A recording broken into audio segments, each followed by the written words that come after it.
If you've ever found yourself distracted by things that just don't matter, wasting your time, sometimes your energy, your emotions on things that are just a complete waste? If so, I've got a story to share with you today that I think will be a blessing. We're going to continue our series on wholeness. Today we're going to look at the eye. Let's get into it.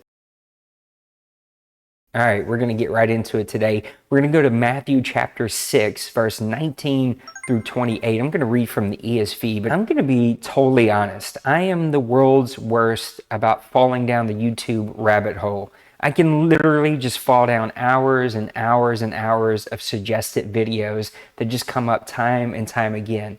And at the end of every single one of them, just about, I get to the end of it and go, that was a waste of my time. Like, what was I doing for the last 20 minutes watching this video? Let me click the next one to see if it's even better. You ever do that? Just kind of, before I know it, hours upon hours have flown by in my life, and I'm just going through suggested videos.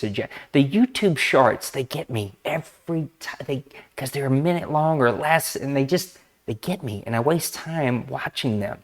And because I'm home alone, me and my puppy have had this discussion a zillion times about what am I doing with my life in this moment, and she has yet to offer any helpful suggestions about how to be better. YouTube, you get me every single time. Go with me. We're going to read from Matthew chapter 6, verse 19 through verse 28. I'm going to read from the ESV. I've got a great set of scriptures, a story, an amazing story that I think will help you today. It'll help me. If nothing else, I'm going to help myself today, but I think you can glean something from it. We can grow together. Jesus was unique in all of the ways. He was holy and magnificent. He was God. He was righteous. He's all of these things and equally 100% human. He was man. He was human like you and I. He experienced things like you and I, but there's something different about his teaching. As we look into the middle scriptures of Matthew, we see the Sermon on the Mount. Jesus is seeing the crowds are starting to gather around him, and so he backs up, he gets on the mountain, and he begins to drop the knowledge on them. He sees the people, he wants to help them. They know who God is, and yet somehow, some way, he taught differently than all of their other teachers. The Bible says that at the end of it, they were astonished because he taught as one with authority. He spoke like he had power, like he knew what he was talking about, like he had some kind of authority that no one else seemed to have. There was something different about this guy. I wish I could have heard how he spoke. I've heard some amazing men and women preach the gospel. I've heard some amazing speakers give TED Talks or give presentations, but something different about Jesus. He spoke with authority because you speak differently when you have power. The boss, when they walk into the day, when they are getting ready for their day and they walk past their employees, there's something different about how they walk, how they talk, how they carry themselves. They carry themselves a little bit differently than the person who was just hired here. They may be nervous, they may be timid, they may be trying to figure out their job, but the CEO, the person, the boss, the one who runs the company, they speak with different authority than everyone else around them because there's power there. It changes the way you carry yourself when you know that there is authority behind who you are. And Jesus, he knew who he was. He spoke with that power. He spoke with authority. He told it like it was because he wanted to help them. Jesus always kind of like got to the motives. I want to read a couple of these for me real quick. This kind of falls in the middle of the Sermon on the Mount. He's preaching about like all of these life things. He's getting to the motive. He's getting beyond the action, and he wants to get to the motive of the hearts of the people. See, they know about God. They understand the deity, but they've been removed from relationship. They've been removed through traditions, through religion, through human-held structures that kept them separated, and they didn't really know him. They didn't know him like Moses knew him, like Adam knew him, like Eve knew him, like Abraham and Sarah knew him. These people knew Jesus, knew God in a completely different way than the people who showed up on this mountain. And he's talking about the church's favorite subjects. He's talking about money. He's talking about prayer. He's talking about fasting. He's talking about all the things that tug at our hearts because he wants to get back to the motives, not the actions. They understood sacrifices. They understood the prices that had to be paid. They understood what their responsibilities were to roll their sins back. They understood all that, but Jesus wanted to get to the motives. The relationship was the thing that mattered the most to him. Jesus understood that, like, I'll get the outcome that I want. I get the outcome of the relationship when your heart is in it, when your motives are right, not just the actions. I've always heard this phrase growing up: doing the right thing the wrong way is still the wrong thing. It's how I lead my team. It's how I try to lead my family. It's how I try to be in relationship, how I try to treat my wife. You can do the right thing and do it the wrong way. It's still the wrong thing. You got to do the right thing the right way. And Jesus is trying to help change their perspective. He's trying to help them move away from traditions and human-held structures and religion and get back to relationship the way he had it with Moses, the way he had it with Adam and Eve and Noah and all of these legends of the Bible, of the Old Testament.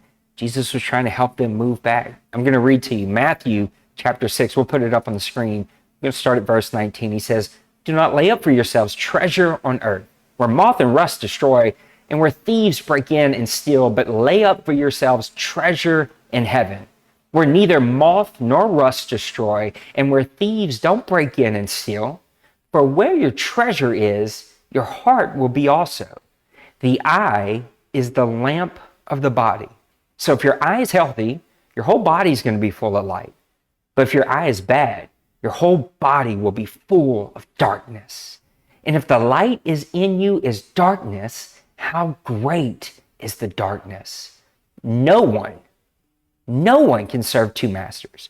For either he will hate the one and love the other, or he will devote to the one and despise the other. And then a phrase we've heard a lot: you cannot serve God and money. So in the middle of all of these life-changing subjects, all of the things that poke and prod about who we are and what kind of can be sore spots in our lives, things that we pursue, things that we put our energy in, all of these things, in the middle of those subjects, prayer and fasting and money and relationship and things that you're supposed to do and not do, Jesus pauses for a moment to talk about the thing that really matters: eternity. Because at the end of the day, knowing what matters will help move the direction of my life in the direction that I want to go. When I'm unfocused, when I'm distracted, when I'm putting my energies into things that don't matter, things that aren't the real focus, I use up my energy. I'm a finite being. I have finite energies and passions. I have finite resources, and I use them up on things that end up not mattering. I talk a lot about relationships because that's what I want people to experience. I want you to have great relationships. I want great relationships. I want deep, close friends. I want great relationships at work. I want fulfilling relationships in my personal life. I want my circle to be full of deep, good relationships. But at the end of the day, there's only one relationship that matters: the relationship with Jesus Christ. You and I will spend eternity somewhere. There's got to be more to this life than just being put in a box and becoming fertilizer and food for worms. Like, there's got to be more to this than just what I can see and feel and experience.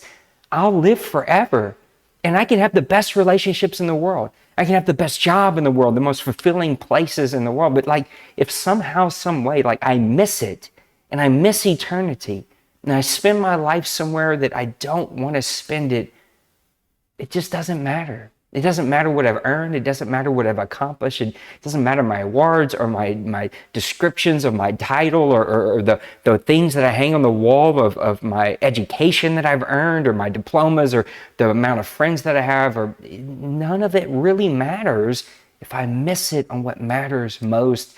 And that's because I'm going to spend eternity somewhere. And Jesus pauses in the middle of this like super important sermon, this amazing life-changing talk that he's speaking with authority, and he talks about eternity. And he says, lay up your treasures in heaven where these things can't mess them up. My father-in-law, a couple of months ago, had a safe. He was getting rid of one of his smaller safes. And even though it's a smaller safe, it weighs like 900 pounds. And some way, somehow, my wife expected me to be able to handle that thing. And she took it home. She was visiting with him. He was going to get rid of it. She wanted a safe. She took it home. I unloaded this big old heavy thing. I thought I was carrying myself to, the death grave in my room. Like, I have no clue how I'm going to get this thing to the bedroom. Somehow we make room. I get this thing there. We get it all set up. And that's where it's been for about 6 months now. Hasn't been used. isn't holding anything, no important documents, no documents that need to stay out of the fire if the house ever burns down, or a flood if we ever get flood. Like none of that. It's just sitting in my room like a boat anchor, being completely useless. Jesus is like, don't do this. Like, don't save up where it's going to belong to someone else. One day, someone else will own the shirt. They'll own these glasses. They'll own my stuff. They're going to get my money. They're going to have my job. They're going to have my title. They're going to do all the things that I think are important to me right now. Someone else will have them one day. He said it's important to pursue things and to like save money and to like be responsible. It doesn't mean you just kind of go and blow, but like you need to worry about what matters the most. And this is what matters the most. This is what matters absolutely the most, your eternity. Lay up treasures in heaven where nothing can destroy it. No one can steal it. No one can take it from you, because where you and I invest is what really matters in our lives. That thing that just popped into your head right now, that's the thing often that Jesus wants to talk about. That's often the thing that he wants to work on. That's often the thing that he's trying to pull from us. It's your money. Yep. It's your money. It's time. Yep. That too. Yep. Treasure. Yeah, you bet you. Talent. Yeah, that we'll take some of that too. All of the things, because ultimately where I'm investing myself, my life, my person, is going to build a relationship with God. And at the end of the day, when I stand before him in eternity, when my life has come to an end and I'm on the other side, it's going to be a relationship with him. It's going to be the only thing that matters. And that thing that just come into my heart, that popped into my head, that God wants to walk me through, that's the thing that he's wanting to bring you closer.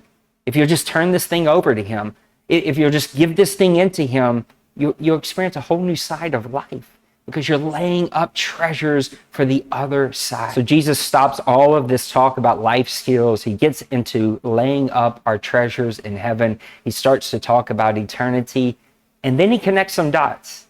He starts to talk about the eyes. He starts to talk about whatever we set before us that's either light or dark will come into our eye, and it will affect our entire body. He says if your eye is healthy, your life is going to be healthy. If your eye is not healthy, your life is not going to be healthy. I tell this story of when I first got glasses. You can literally see, those things are about as thick as microscopes. I couldn't see a thing when I was in elementary school. And remember our first night of having glasses. We were driving home in the city. I looked up where we had no lights, no street lights, and I could see for the very first time stars. And I remember telling my mom, she was like, "What are you looking at?" And I was like, "The stars, Mom. I've never seen them. They're gorgeous. They're beautiful." And she starts to cry because she didn't no clue that I'd never seen the stars before. Your eyes are important. They're powerful. They affect the direction of our lives. They're either giving us crystal clear vision or distorted vision where we can't see anything. If I remove my glasses, I can't see my hand in front of my face. There's just dark blobs that are moving left and right, and like I can't see a thing. Your eyes are powerful. It's your eyes that if you're looking someone in the eye, they know that you're connected. They know that you're engaged with them. You're interested in them. You're hearing the story. You're actively listening to what they're saying. It's your eyes that can be scanned and let you into your phone. They can let you into a secret passageway. It can let you into a locked door. Your eyes are powerful things for our lives. I'm fascinated by the story that happens in John. John chapter 9, they begin to tell the story of a blind man who comes to Jesus. And Jesus is trying to teach the people around him. And the Bible says that as long as he is on this planet, he's going to be working for his Father. He's going to be bringing light to the people who are in darkness. And then he does some really weird stuff. He reaches down in the dirt, he grabs a handful of it, spits in it, makes him a little mud pie. You ever make mud pies as kids?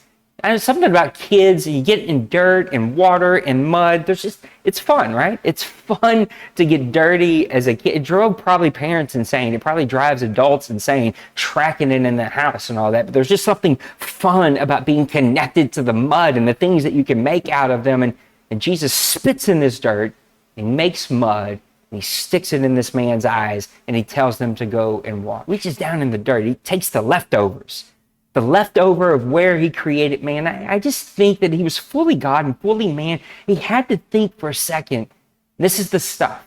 This is the stuff that I made man with. This is the leftovers of my creation. I'm going to spit in it. It's gross. It's nasty. It's got air bubbles in it. Air bubbles from his breath. Air bubbles from his breath made the mud. God put the leftovers of man mixed with the air from inside of who he was, and it brought healing and health and wholeness to this man's eyes. Being in relationship, when he breathes the breath of life into you, completely changes you. A new birth in him radically and completely changes your vision. It brings you wholeness to your eye. And Jesus is not worried about being gross. He'll get in your yuckness with you. I don't even know if yuckness is a word. Today it is a word. We're going to bring it to Webster and make sure it gets added. But Jesus does not care. He'll get in your grossness. He'll get dirty with you. He'll get down in the yuck and the mire and all the stuff that you're embarrassed about, because Jesus doesn't care about getting dirty. He doesn't care about your grossness. He doesn't care about the things that you're embarrassed by, that you're ashamed of. He'll get right in there with you because he wants to bring us wholeness. He wants to heal our eyes. He wants us to have wholeness in our vision, because it's our vision that affects the direction of our lives. It's our vision that brings health to our body. It's our vision. It's the things that we're pursuing after that's going to determine if what matters to us really does matter on the other side. Are we putting up our treasures? Are we living our life in a way that really matters? Jesus will get dirty with. He got in my yuckness. He got in my grossness. He reached down when no one else wanted to. And every time I need him, it is a journey. Because I get dirty again. He cleanses me, I get dirty again. He cleanses me, I get dirty again. I make bad decisions. I make wrong turns. I make the wrong choice. I go the wrong way. I get unfocused. I get distracted. I fall down the YouTube rabbit hole, so to speak. And God comes and he reaches for me, and he gets in my yuck, and he gets in my jealousy, and he gets in my anger, and he gets in all my stuff, and he heals me from it. And he shows me love and mercy and grace, because he wants my vision to be whole. He wants my eyes to be healthy, so that what comes into my life, the focus of my life, the direction of my life is healthy and whole. And understanding that the thing that matters the most, yes, I want you to have great relationships. Yes, I want you to feel fulfilled and have a purpose-driven life and find happiness and fulfillment in your job, in your home. I want you to affect your neighborhood. But if you do none of that, but you live a life that you stand before him one day and he says, well done, my good and faithful servant, enter in, and he knows you and he understands you, then that is really the only thing that ultimately matters. A couple of next steps that we can do together. Reflect on your life. Spend some time in prayer, spend some time journaling, spend some time reflecting. Look at the things around you. Look at the relationships around you. Are the people that I'm with, the people I'm connected to, are we moving in the right direction? Are they going in the same direction that I want my life to go? Are they focused on the things that ultimately really matter? Or am I getting distracted by things that don't matter? Stuff, things, promotions, opportunities, success, fame. Like am I distracted by things that ultimately don't matter? And am I connected to people who are moving in the same direction? Spend some time in prayer. Ask the Father to show you. If you don't have a relationship, ask him to begin that relationship with you. If you got friends that you trust, people very close to you, ask them. Maybe they can see blind spots. Maybe they can help bring some focus to your life. Journal. Write things down. Look at your calendars. Look at your wallet. Where are you spending your money? I like to say, look at your calendars and your money clip. Where am I spending my time? Where am I spending my money? Those things will often be really great identifiers about what matters the most. And in my house, often what matters the most is feeding the people that live here, because Walmart's always at the tippy top of that. But what matters the most for you? Where are you spending your focus? Where are you spending your time? Journal, pray, reflect, ask people to help you. Might be time to let some things go. Might be time to let some things go, some people go. Might be time to make some moves that are difficult. Often they don't feel good. They hurt in the moment, but they're the right decision. they're the right focus for you to move your life in the direction that you want. And no, your Father does not care. God does not care about the gross things in your life that bring us embarrassment and shame. That is a lie from the enemy to tell you, to keep you from being in a relationship, to tell you that he doesn't want anything to do with it, that you don't deserve this, that you can't achieve this. God wants to show you his love. He wants to show it to you unlike anything and anyone ever could. He wants to bring you in. He wants you to experience wholeness in your life, and it starts with our eyes. He wants to heal your eyes so that the light that comes in brings light to your whole body. He's right here, ready and willing to walk this out, and so are we. If we can support you, if we can help you, if we can walk this along with you, come visit us on our app, Home Church 217, anywhere you download apps. There's a messaging group. There's someone always available to walk this out with you, to pray with you, to talk it out with you, to listen to you.